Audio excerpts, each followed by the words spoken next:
ọjọ́ mẹ́ta o ẹ̀yin èèyàn mi nílé lóko àti lẹ́yìn odi. Orúkọ mi ni Idris Busari, olùdarí Rescue Records àti Picture Time Films tó fìdí sọlẹ̀ sí ìlú Indiana ní orílẹ̀-èdè Amẹ́ríkà. Ètò tiwa tòní dálé lórí kíkọ orin ìtùnú fún ìkókó ọmọ tuntun jòjòló.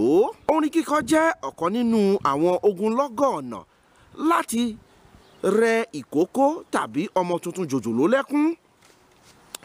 Ó yá ẹ jẹ́ akọrin. A ó fi orúkọ Ọlátúndùn ṣe àpèjúwe. Ó yá o. Ọlátúndùn kékeré.